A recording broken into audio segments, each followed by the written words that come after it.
Alright, so it's New Year's Eve, I'm injured, I'm in a sling with a broken collarbone, I'm not training properly right now, which is annoying.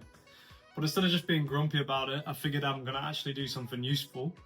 So I'm going to replan my whole training year for 2026. And this isn't a motivational thing, I'm not here to like yell at anyone that we need to get up at 4 a.m. and go do hard stuff and that. It's literally just how I'm planning my training so I don't cook myself halfway through the year like I have in the past. Last year was mixed. I had some really good blocks and some pretty shit ones. I trained really hard at times, probably too hard, and I got burnt out. I got inconsistent and life just got in the way more than I planned for. I suffered an injury halfway through last year, resulting in me pulling out of my A races for last year.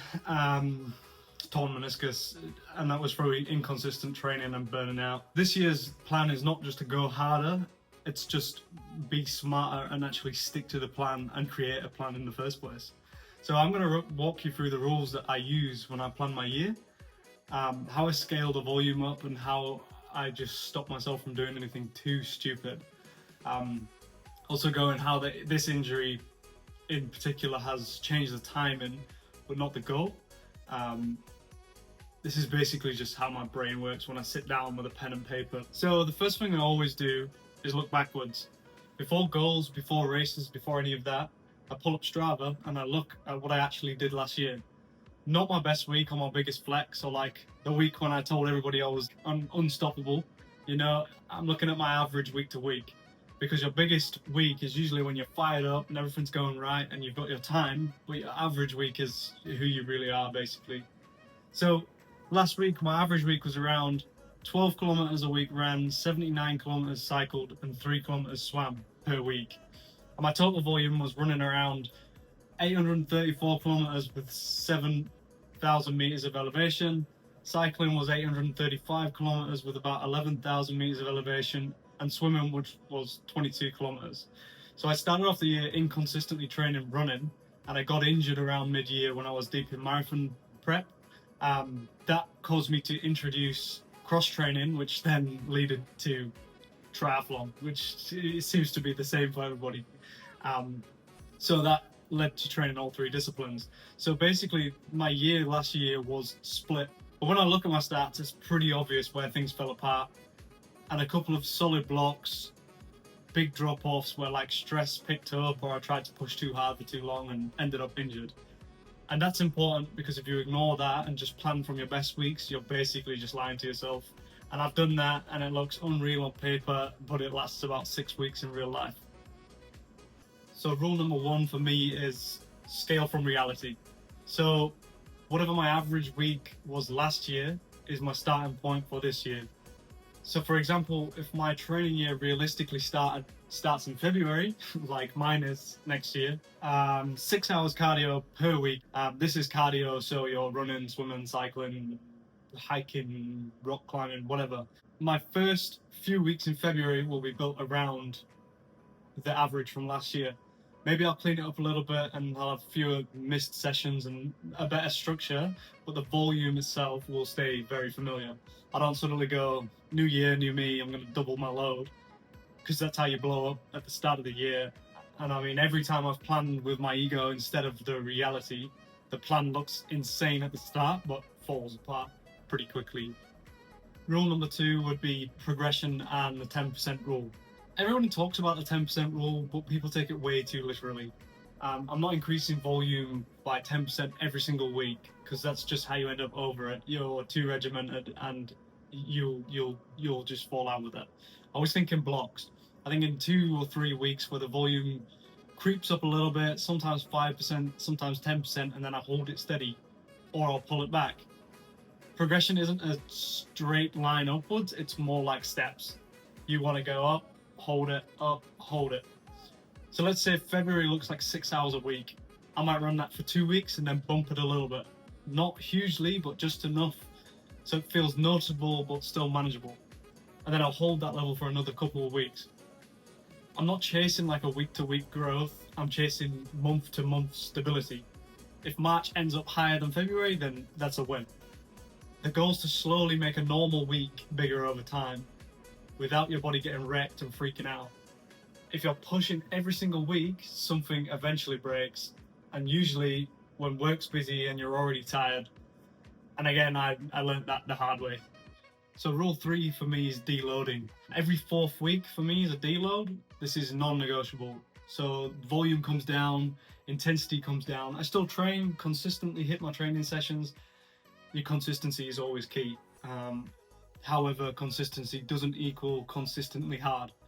So for example, if I have 3 weeks solid training in a row, week 4's already planned to be a deload. It's going to be easier. It's not optional. It's not, oh, if I feel like it.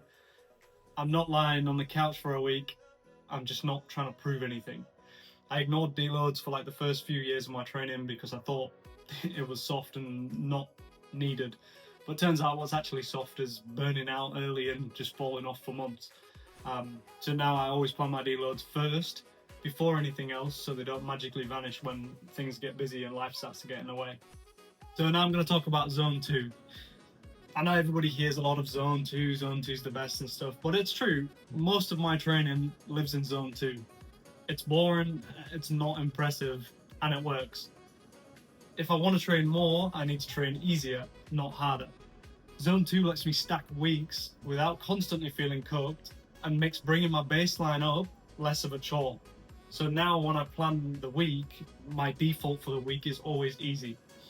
Long ride at an easy pace, easy runs, easy swims, and then maybe 1 or 2 sessions per week where things actually get uncomfortable. Hard sessions will always be the exception, not the rule. That way that I can train more often without needing harder, heavier recovery days. My 5th and final rule would be limiting intensity. Very similar to the previous rule of zone 2, but your hard sessions are planned. They're in your plan per week. You can open up your calendar or however you want to do your planning. I usually just use my phone calendar and pen and paper and plan that out. Your hard sessions are consistently planned. They aren't chucked in because you feel good or chucked in because you've had a bad day and you want to go burn off some steam and punish yourself. Or you've had an extra coffee and you've got heaps of energy. But they're also the first thing that I will pull back on if work stress starts creeping in or life starts getting a little bit busy and stuff. Your consistency is still key. To dial back on an intense run, so a tempo run or a speed ride or something, to dial it back and turn it into even the same distance but easy pace, you're not going to lose any fitness. You don't lose fitness by backing off your intensity. You lose fitness by getting burnt out or getting injured and not being able to compete anymore. So like a good example is a plan that can be pivoted. So yeah, for example, if I notice that work stress starts creeping up or my sleep starts dropping off, intensity is the first thing that I cut out. I don't cut the workout completely, and I don't add more discipline, I add more margin. Easy training will always keep your habits alive when everything else is busy. If you're consistently training per your plan, you will always have time to go and do an easy ride as you would if you was going to do a tempo ride. Knocking off that intensity is not stopping you training, but pushing yourself through that intense run could knock you off your train. Now, obviously, injury changes things for me this year. It's a break, so it's going to be 6 to 8 weeks before I can think about intensity and stuff again. So the timeline's going to be different, but the goal's not different. The goal doesn't change. Right now, my goal is going to be rehab and staying fit where I can and not rushing back into anything like an idiot. Those who have found your love into fitness and sports and competing know where I'm coming from, where if you're not moving, then your head's just full and you need that release almost. It's a lot easier said than done. Realistically, early in the year, I might be walking, rehab, spinning, indoor training, but it doesn't change the shape of the whole year. It just pushes the timeline out slightly. There's no point in me being impatient in January if it's going to cost me the rest of the year and I have to cancel my race entries or not compete at all. I'd rather be slightly underdone and slightly, I guess, not peak than completely broken and not able to compete at all. Sitting still is not something that I've ever been good at. Like, rest is not in my vocabulary. However, I do find that if I plan my whole year out on paper, on calendar, every session is accounted for. If you stick to it like brushing your teeth with no exceptions, then your rest becomes no excuse also. You kind of learn that your training needs to become a habit, and it needs to be top of the list, if not close to top of the list as a habit.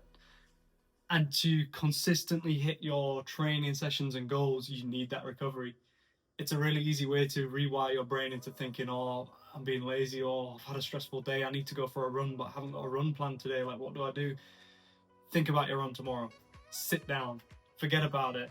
Because if you go for a run today, then you've added way too many Ks this week, and you're going to start blowing your legs up. I mean, realistically, you can get away with, doing too many Ks per week or whatever. But all it is it's increasing your bracket for injury.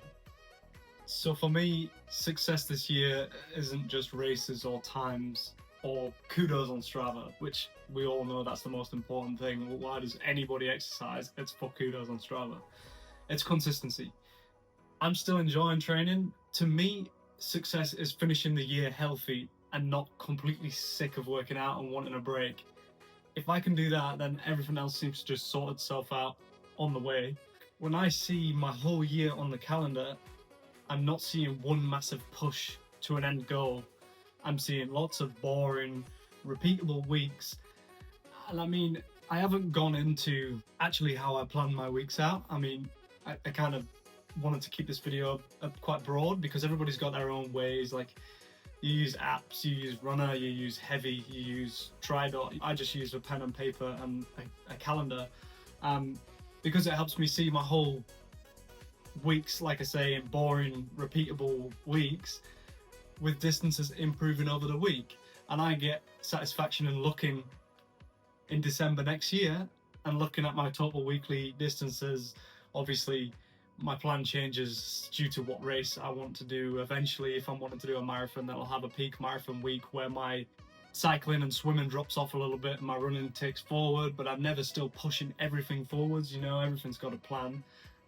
But I take pride in looking at my total weekly volumes now and then going back to it in December, doing the same thing again as what I just did at the start of the video, looking back into my stats and going, oh yeah, sweet, I'm 600% better off than I was last year, and that just gives me a boost, and looking into that, knowing that I will get to that point if I follow this plan for the whole year and I don't try and change it halfway through. But honestly, that's what worked best for me, and like having those bigger dreams in the background taken away without taking the reins in your training. I found it very easy just to go and, you want to do a 50k race, so you go and do a 50k race because you wanted to. But without training, without a structure, and without a plan to go and do that race, there's not much point in competing because, yeah, you'll probably finish and you might even do it in a time that you're really proud of and you'll get the medal. But I guarantee you'll probably never want to run again. You'll be in pain afterwards and your body will be fatigued and you'll be going, holy shit, I need a week off. And then that week off turns to a month off, and then before you know it, you just don't want to work out anymore. A personal opinion through seeing what my body does and how my brain reacts to that. It might not be the same for everybody, but that's just my personal take on that. But anyways, that's the plan. So now I've just got to stick to it. And I mean, straight after this video, I'm going to get my head in my books and just get that plan all down on paper. And hopefully, I mean, it's quite difficult to plan around an injury such as this because, the timeline could get thrown out or shorter or longer. You never know. I mean, the bone's quite displaced. There's actually that's my collarbone stuck out. So there's a good chance I'm going to need surgery, which could also throw things out. But there's still nothing wrong with creating that plan now and having a broad plan to go off. Like I said, consistency is always going to be key for these plans.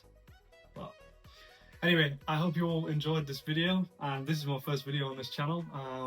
I'm pretty keen to start doing some fitness inspired videos. I'm really into my outdoors, hiking and that sort of stuff. I've made a couple of TikToks in the past, but I mean, I've just never followed it through properly. But I mean, 2026, I'm talking about consistency, so let's give this a go and see if I can be consistent with something else. And I mean, everybody talks about doing hard stuff. Oh, we got to go do hard stuff this year. We're going to go run a marathon. We're going to go run an ultra marathon. We're going to go do an Ironman. And then they follow influencers and people on Instagram and stuff that have already made it, and they're already up there. So for me personally, I'm not at the end of my journey yet. I'm kind of only just starting my journey, and it's what's doing hard stuff for somebody else, this is doing hard stuff for me. So it's just an extra. See if I can be consistent with it. And yeah, I'm uncomfortable, but that's why you got to do it. That's why you got to do this uncomfortable stuff. Otherwise, you're just not going to make progress. Enjoyed the video, and I'll catch you next time whenever I decide to make another one.